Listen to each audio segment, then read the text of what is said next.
समारोह में Pakistan peoples party canal रिथा के कंहिं सूरत में क़बूल न कंदी। पीपी हुकूमत ते कैनाल रिथा जी इजाज़त जो इल्ज़ाम हणंदड़नि वटि जेकर को सबूत आहे त अवाम आॾो आणीनि। पाकिस्तान पीपल्स पार्टी सिंधु दरिया ते कैनाल कढण वारे फ़ैसिले जी हर फोरम ते मुखालिफ़त कंदी। पीपल्स पार्टी जे सूबाई इंफॉर्मेशन सेक्रेटरी हाजिज़ धामरा जी पीपल्स पार्टी ऑफिस समारोह ते मीडिया सां ॻाल्हियूं।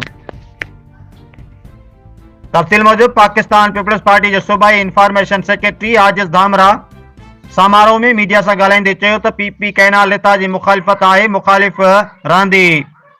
मुखालिफ़ पीपी खिलाफ़ वधाई वावेला करे रहिया आहिनि। हुन चयो जेकॾहिं कंहिं वटि कैनाल रिथा जी पीपी तरफ़ां कयल हिमायत जो दस्तावेज़ी सबूत आहे त उहो आवाम जे साम्हूं आणीनि।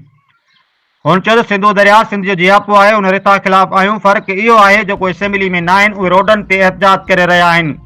असीं वरी असेंबली फोरम समेत CCI ऐं ॿियनि फोरमनि ते एहतजाज रिकॉर्ड कराए रहिया आहियूं। हुन चयो त पीपी खिलाफ़ वावेला कई पई वञे। उन मौक़े ते टाउन वाइस चेयरमैन नेवल राय मैशूरी, पीपी तहलके जे सदर हाजी एजाज राहो, डातर बख्श सिंहड़ो, मोहम्मद अयूब कालरो, मुर्तज़ा राठौड़, भरत कुमार मैशूरी ऐं ॿिया मौजूद हुआ। रिपोर्ट डॉक्टर M लाल वाघाणी, डिवीजनल ब्यूरो चीफ।